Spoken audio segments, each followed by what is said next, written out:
It's Friday, the 30th of September, and this is Politics UK.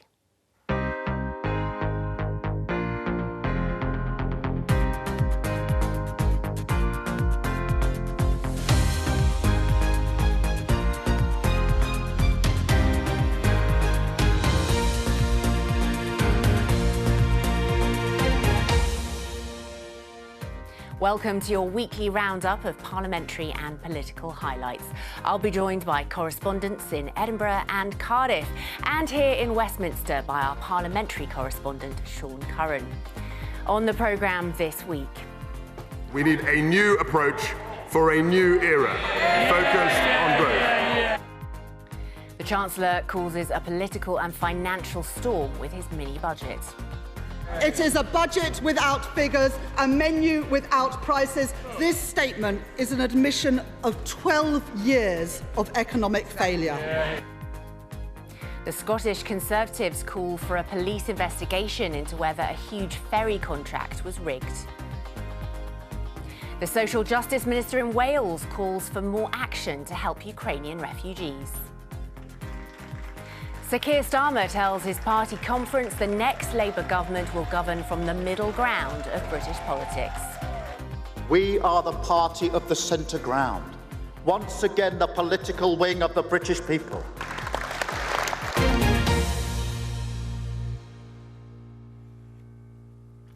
Well, one event has dominated this week in politics, the Chancellor's mini-budget, which he presented to the House of Commons last Friday. It involved wide-ranging tax cuts funded by government borrowing and was followed by a fall in the value of the pound and turmoil on the bond market. Well, Sean, what was it? What's the detail of this budget that really spooked the markets? Yeah, at first glance, this doesn't look like a big deal. Kwasi Kwarteng was only on his feet reading out this statement for 25 minutes and then he took questions. But it was a big political moment, as he was saying, breaking with the past, and there were some big announcements. The headline-grabbing ones were the decision to scrap the top rate of tax, 45 pence, for high earners. There was an announcement about cutting the basic rate of income tax. In all, £45 billion of tax cuts to be paid for through borrowing. And that is what has upset the markets. They see it as a big gamble. But here's what he told MPs. High energy costs are not the only challenge confronting this country. Growth is not as high as it should be. This has made it harder to pay for public services, requiring taxes to rise. In turn, higher taxes on capital, higher taxes on labour have lowered returns on investment and work, reducing economic incentives and hampering growth still further. This cycle has led to the tax burden being forecast to reach the highest levels since the late 1940s, before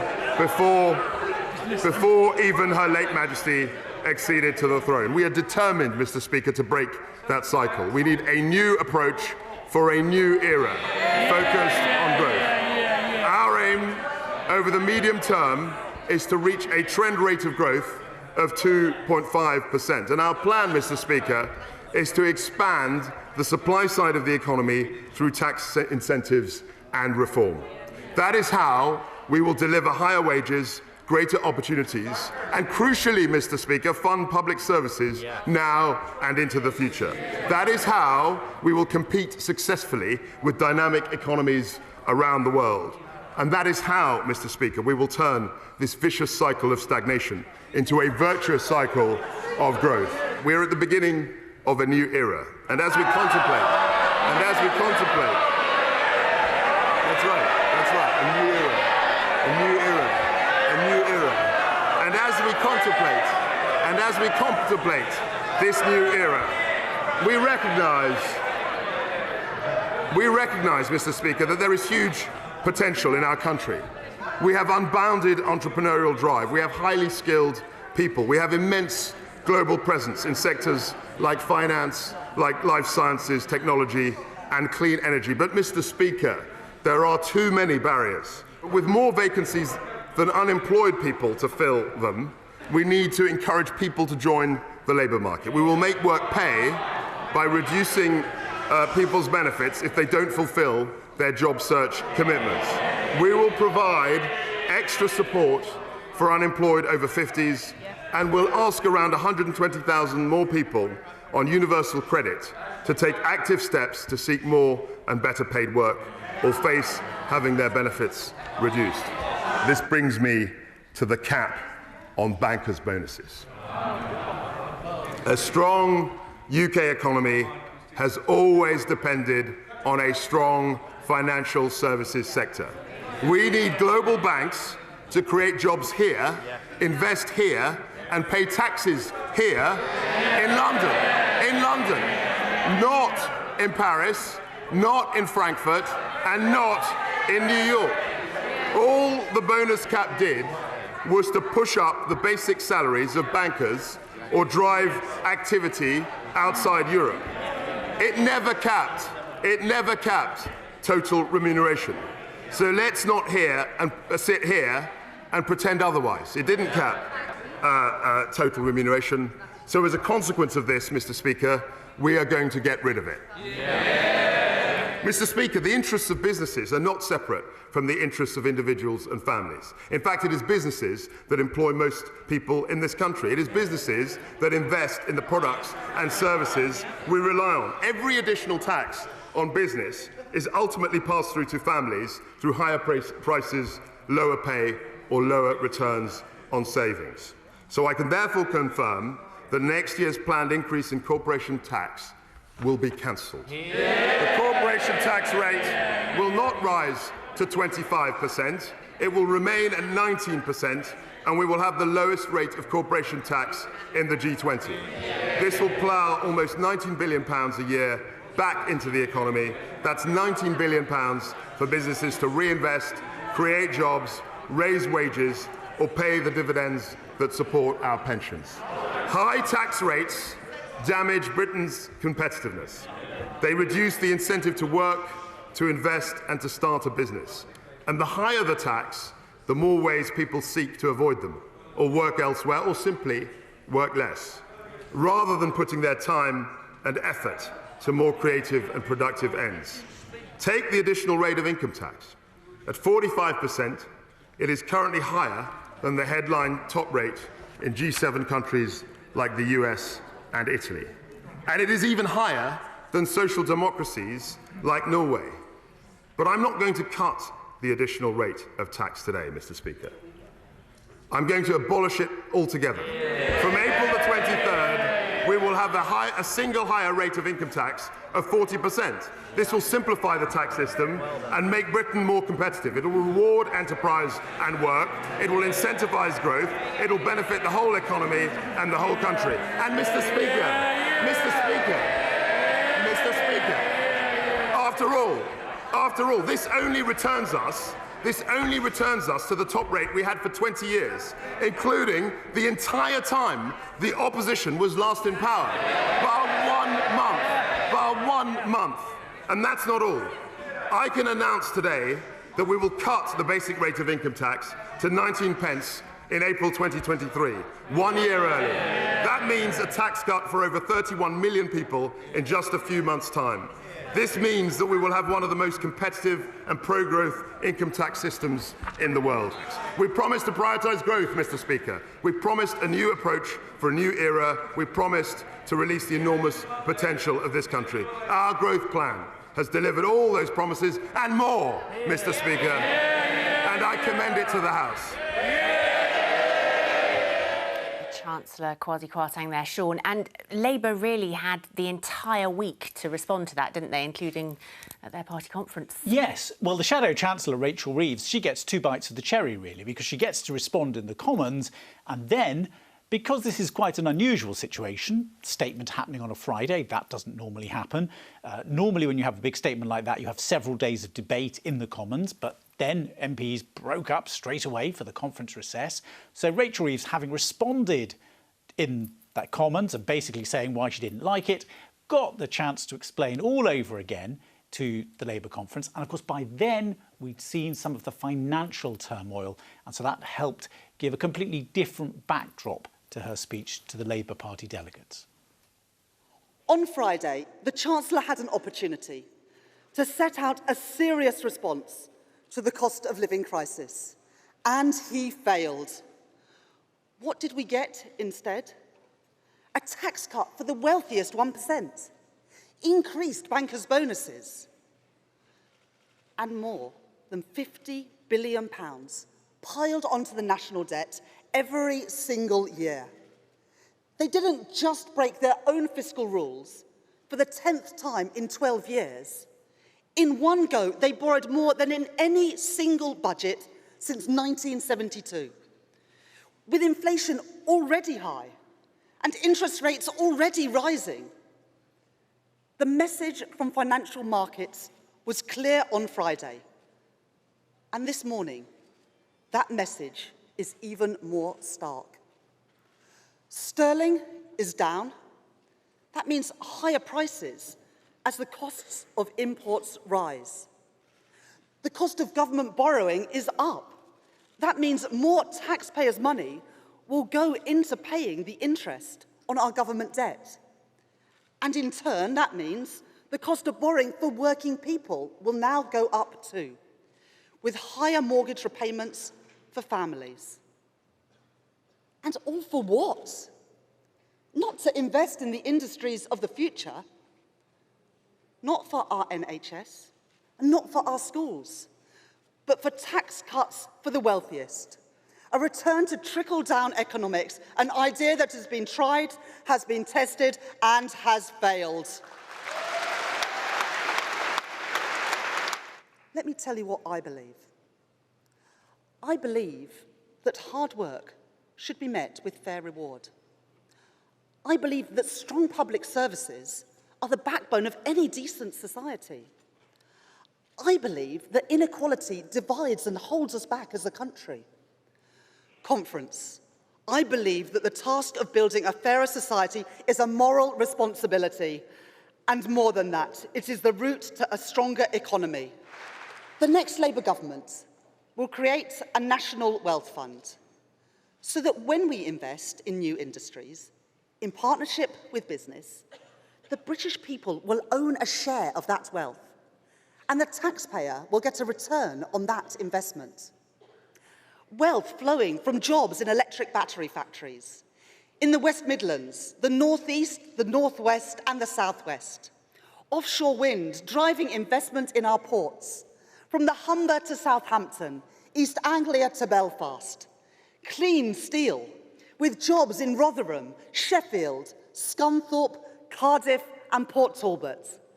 And carbon capture in our industrial heartlands, in Grangemouth and in South Wales, in Humber and in Teesside, and here in Merseyside too. What about the Tories? 6 different plans for growth in 12 years, each announced with great fanfare, each making no difference. A library of failure. Conference, they've had 12 years. Have they got growth up? No. Have they got inflation down? No. Have they got child poverty down? No. Have they got the NHS waiting lists down? No. And have they even got the debt and the deficit down? No. Conference, it's 12 years of failure.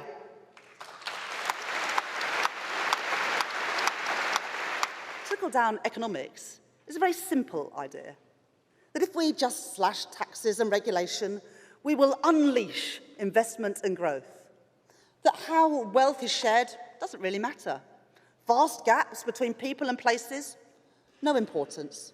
Workers' rights, consumer protection, strong public services, all worth sacrificing. That wealth is just created by a few people, a few businesses.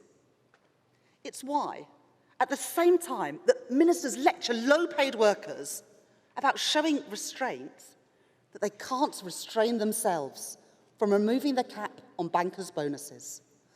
I dare any Tory MP to tell a nurse or a care worker to their face that what our country needs right now is bigger bonuses for bankers.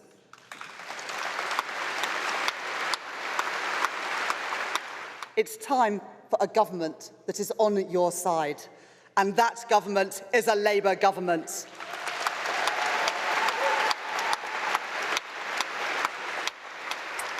The Shadow Chancellor Rachel Reeves speaking at the Labour Party conference. Well, we'll hear more about that from Sean shortly. Now, let's hear what's been happening this week in the Scottish Parliament. Our correspondent David Wallace-Lockhart joins me now from Holyrood.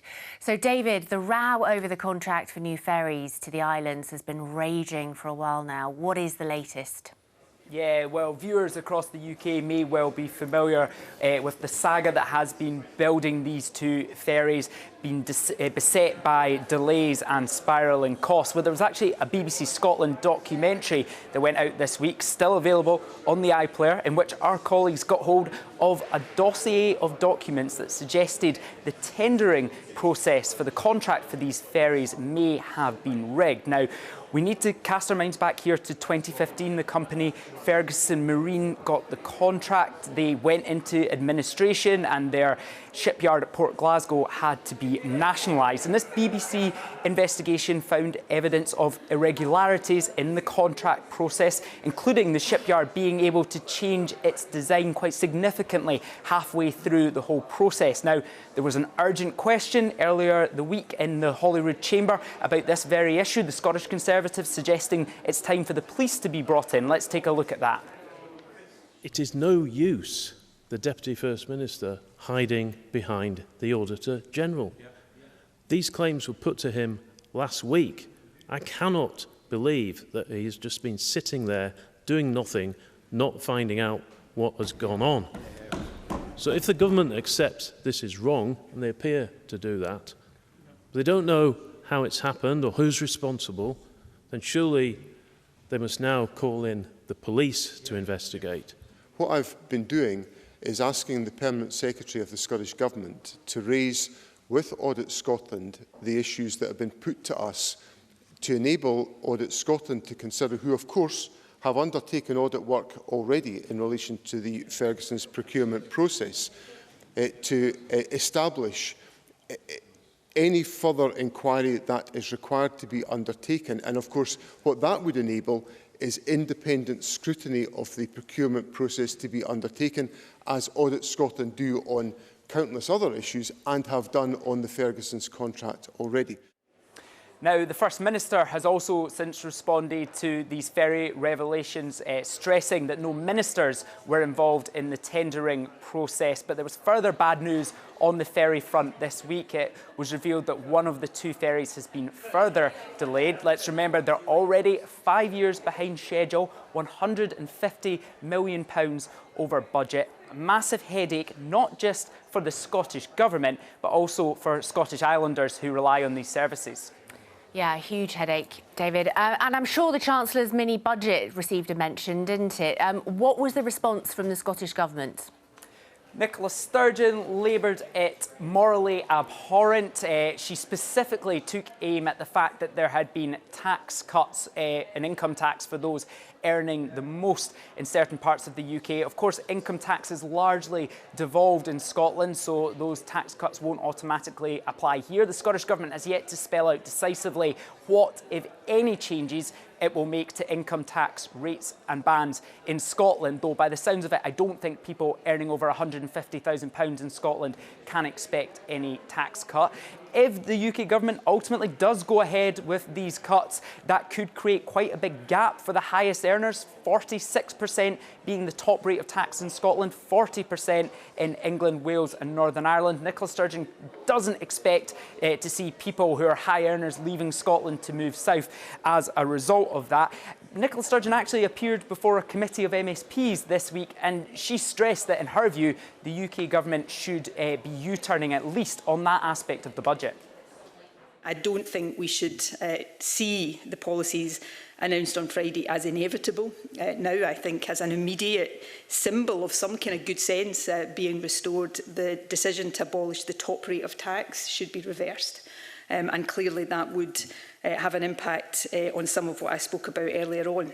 So I don't think it's possible to overstate the damage of this budget to what we are trying to do in terms of poverty and tackling inequality.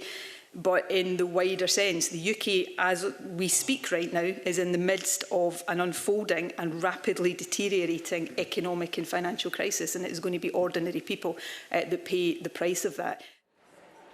Now, Nicola Sturgeon may not be impressed by UK government economic policy, and she's certainly not alone in that, but we've since heard from Liz Truss, who's made it clear that she's sticking to the plan outlined in last Friday's mini-budget. She believes it's going to deliver economic growth, but no sign of that yet. And David, what were the other main topics at First Minister's questions this week?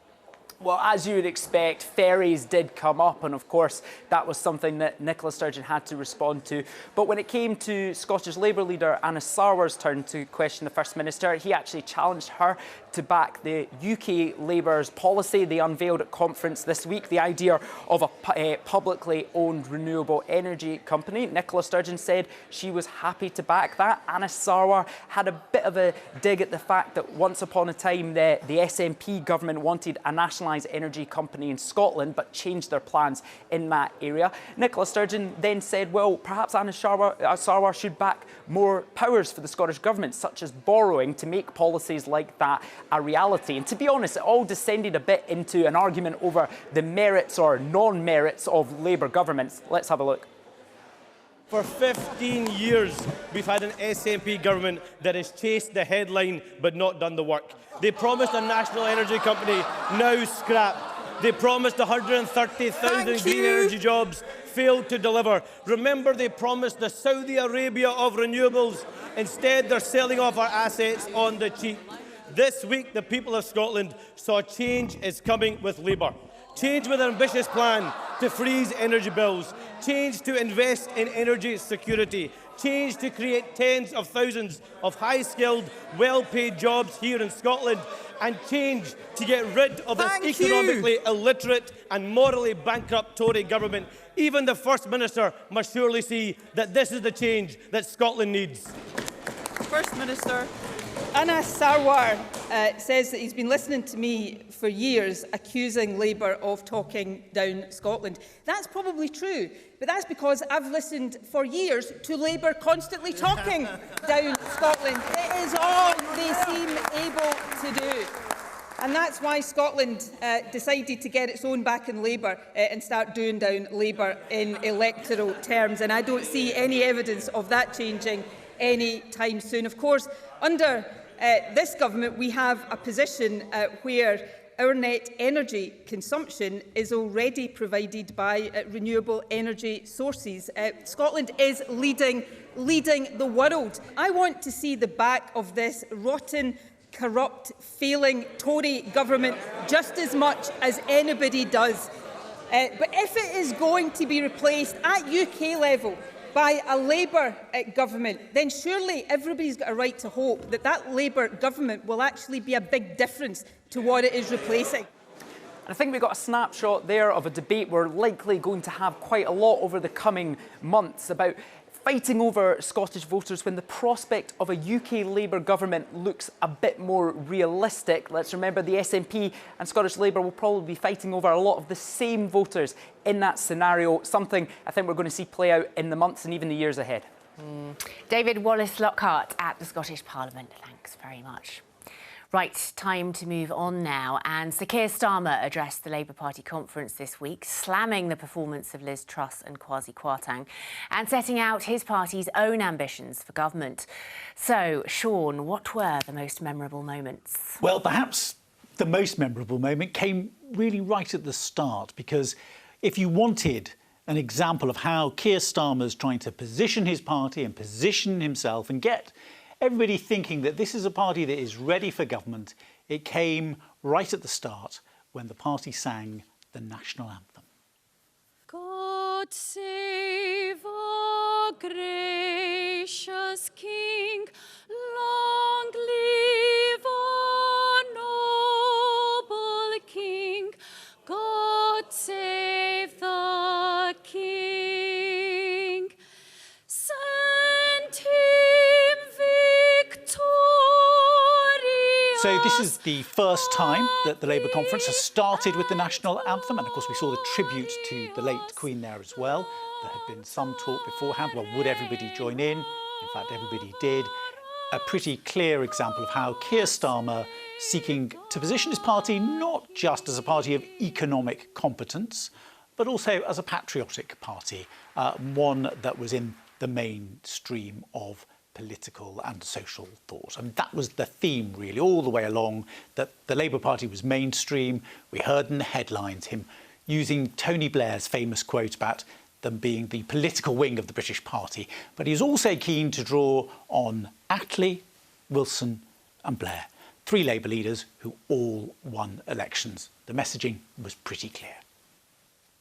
The government has lost control of the British economy. And for what? They've crashed the pound. And for what? Higher interest rates, higher inflation, higher borrowing. And for what? Not for you, not for working people, for tax cuts for the richest 1% in our society. Don't forget, don't forgive. The only way to stop this is with a Labour government. Fail to prepare, and you prepare to fail. Conference, that's how the Tories have governed our country for 12 long years. That's why our economy has been more brittle than others in the face of crisis.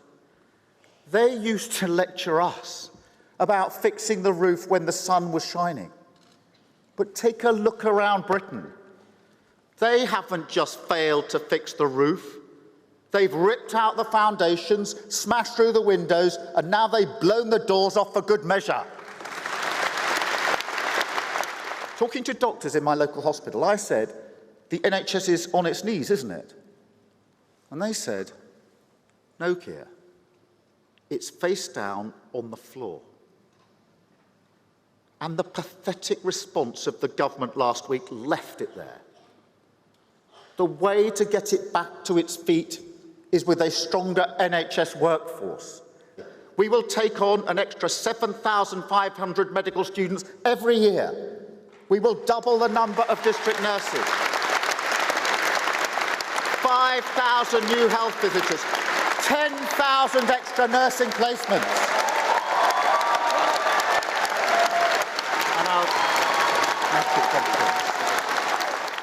Now, I'm not going to stand here and pretend the awful conflict in Ukraine is not the immediate spark of the cost of living crisis. We will never allow Putin's threats and imperialism to succeed. We will stand alongside Ukraine's people, fighting on the front line of him.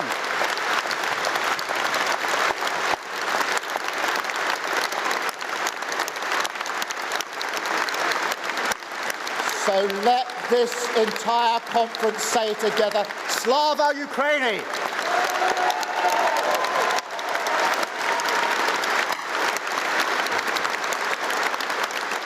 I will never accept that the war is an excuse for how unprepared Britain was to tackle the fallout. The war didn't ban offshore wind. The war didn't scrap home insulation. The war didn't stall nuclear energy. The Tories did that.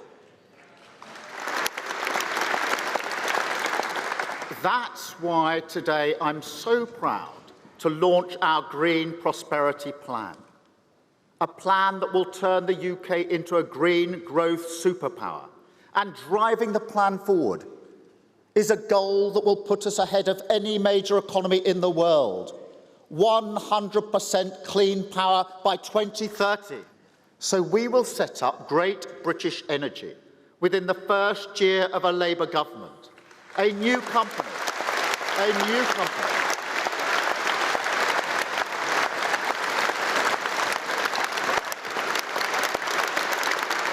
A clean energy superpower, a fairer, greener, more dynamic nation. This is my commitment to you, the national mission of the next Labour government. And together with the British people, we will do it. Thank you, Conference.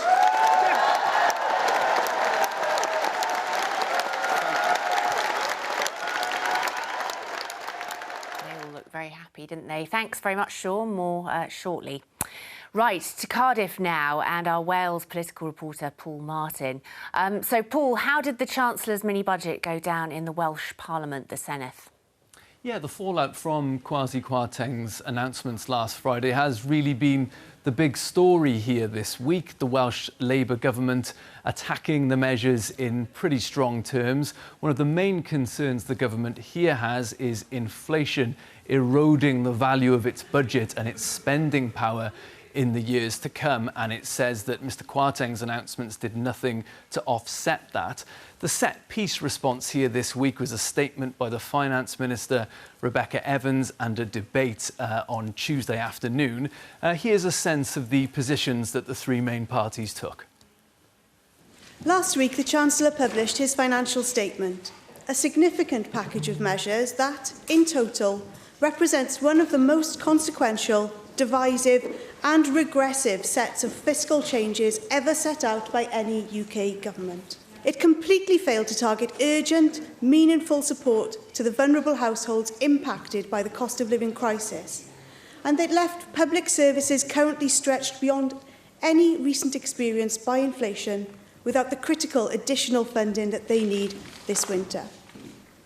Through his statement, the Chancellor ignored all of this and instead prioritised tax cuts for the rich, unlimited bonuses for bankers, and protected the profits of big energy companies. And it will have significant economic and social consequences and will cost individuals and families in Wales dearly. We believe that the best way to get people through these difficult times and to combat inflation is through economic growth as well as direct support. It's not about the trickle-down economics. It's about boosting the supply-side performance of our economy by reducing tax burden on businesses and on people. It's about reforming the economy to improve productivity, creating the conditions for investment which creates jobs and drives wages and delivers the infrastructure and the services that the UK need. And of course the Welsh Government, as is normally does, is pushing the doom and gloom narrative. This whole episode really graphically demonstrates how fiscally beholden the Senedd is to changes that happen sometimes at a whim, sometimes driven by dogma at Westminster.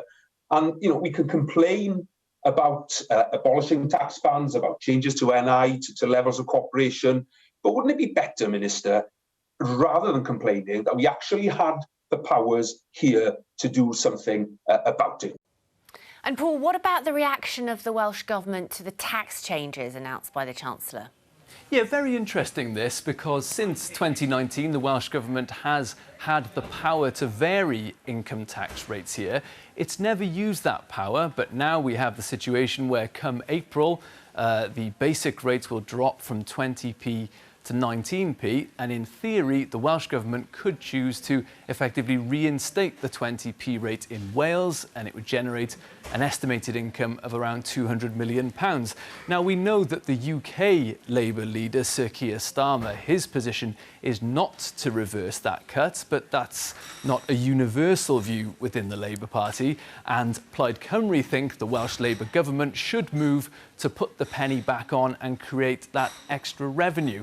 And the party asked Rebecca Evans about her plans on Tuesday. Minister, could you maybe give us an indication of whether you agreed with Andy Burnham at leaving the 20% rate as it is, so that it leaves the money there so that we can actually invest in our communities? So we've got a really well tried and tested approach to Welsh rates of income tax. So it's normal practice for us to announce those rates alongside the final budget debate, and obviously we will be having discussions with colleagues ahead of that because we have a vote in this Senedd on our Welsh rates of income tax.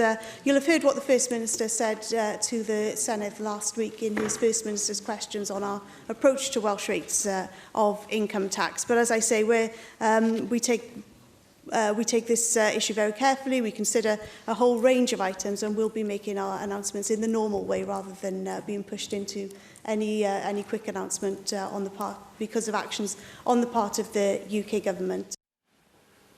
So a wait and see on income tax. The Welsh Government will publish its draft budget before Christmas, and then the budget process continues through to spring. One announcement the Finance Minister did make this week off the back of Kwasi Kwarteng's changes was a change to land transaction tax in Wales. That is the Welsh equivalent of stamp duty. Now, Rebecca Evans said that she was planning to make some changes, but she's brought them forward after the Chancellor raised the threshold at which people, at the value at which people pay stamp duty on homes. So in Wales, whereas the previous threshold was £180,000, Rebecca Evans has lifted that to £225,000. So not quite as high as the threshold Kwasi Kwarteng has moved to, but a move all the same. And she has also increased the rate for the next band up from 5% to 6%. OK, and moving away from that mini-budget then, there was a call this week from the Social Justice Minister, wasn't there, for more people to come forward to open their homes to Ukrainian refugees? Yeah, this is Jane Hutt, the Social Justice Minister in the Welsh Government. She gave an update on the Ukrainian refugee situation. She said there are now more than 5,000 Ukrainians in the country with Welsh sponsorship. But her big concern is that hosts who initially agreed to have Ukrainians in their homes for 6 months won't be continuing in the programme beyond that 6-month period. And this autumn, a lot of those 6-month spells come to an end. And Jane Hutt said with the rising cost of living, her big fear is that many will leave the scheme. And she and her Scottish Government counterpart, Neil Gray, have written to the UK Government calling for an increase in the payment, the monthly payment that is given to hosts. Our letter includes the urgent need for the UK Government to increase the £350 thank you payments for the Ukraine scheme hosts to ensure that we do not see a wave of homelessness presentations as an impact of the cost of living increases. We asked for increase at least to 500 or up again doubling to 700 per month. And we need an urgent decision is needed regarding this because the hosts now, as they reach the end of their 6-month period, and that is beginning to start, we're writing to all hosts to see if they will continue. I mean, this is a crucial issue. We ask for quick decisions. Now, we put that to the UK Government, and in a statement, a spokesman said that the Government is grateful for the generosity shown by hosts, and it will continue to keep support for arrivals from Ukraine under review. OK, Paul Martin in Cardiff, thank you very much indeed. Now, the job of closing the Labour Party conference in Liverpool fell to Deputy Leader Angela Rayner. So, Sean, what did she have to say?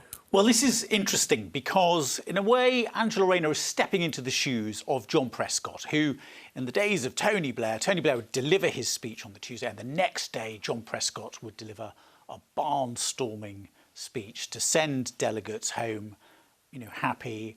It was very much a sort of bit of an old-fashioned tub-thumping speech. So that was the challenge, really, facing Angela Rayner. Was she going to deliver the sort of speech that John Prescott delivered? Well, she paid tribute to him, but she did it very much in her own way, and it was very much an attempt to wrap up what had happened in the conference, remind Labour delegates of some of the achievements of previous Labour governments, something that's been a sensitive subject in recent years at Labour conferences, and basically send them all home happy and with a song in their hearts.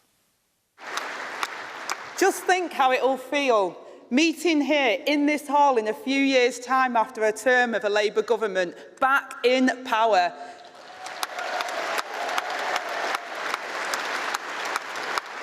We've shown this week how different we'll be, not just in our vision, but with our plan for Britain.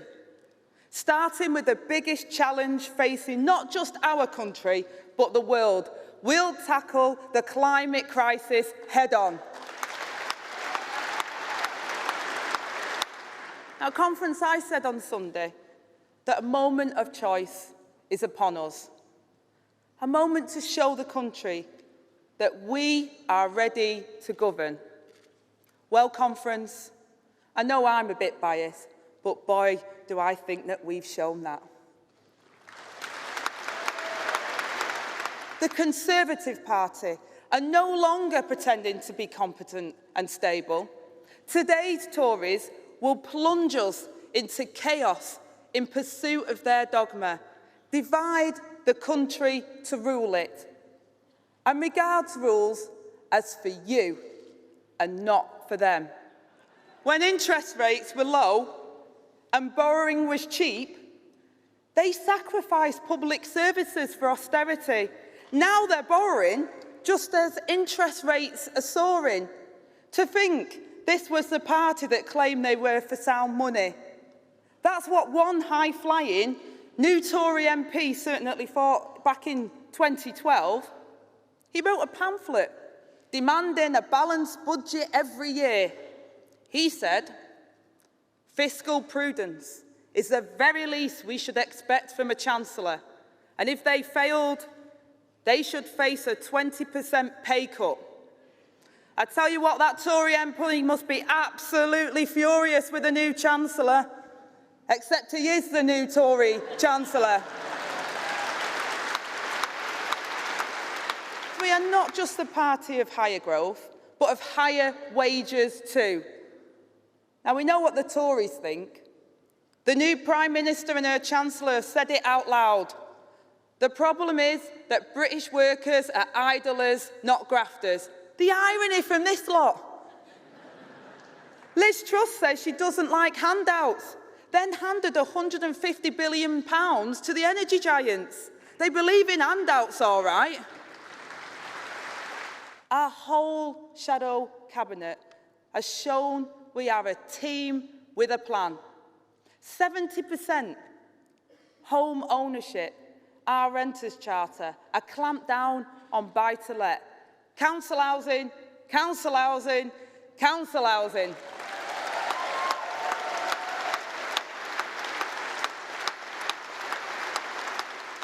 Be in no doubt, the times ahead are going to be tough. But now let's rise to the moment and deliver for working people of Britain. Let's build a fairer, greener future with a Labour government in power once again. Thank you. Angela Rayner there. Now, the war in Ukraine, Sean, was much discussed at the Labour conference this week, and a motion was passed in support of a free, united Ukraine. Can you tell us about that? Yeah, there was a debate. Not everybody was happy with the position that was taken, but it was a very staunch defence of Ukraine, and we'd heard Keir Starmer saying about the importance of supporting NATO too. So that was passed. And then we have the shadow foreign secretary, in fact, calling for Vladimir Putin to be prosecuted at a special tribunal. So Labour was taking a very strong line there. And it turns out that the British national anthem wasn't the only one that was going to be heard at the conference.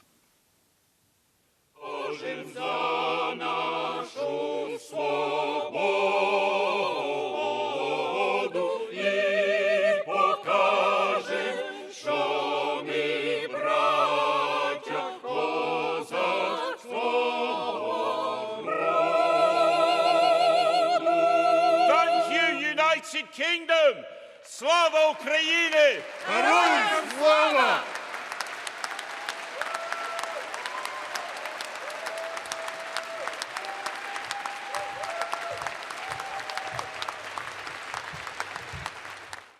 OK, the Svitoch choir there from Ukraine singing at the Labour Party conference in Liverpool. Sean, thank you very much for joining us today. And that is all for this edition of Politics UK. Joe Coburn will be presenting Politics Live from the Conservative Party conference on Monday. That's at 12:15, plus an extra special programme at 4 o'clock featuring the Chancellor's speech. Goodbye.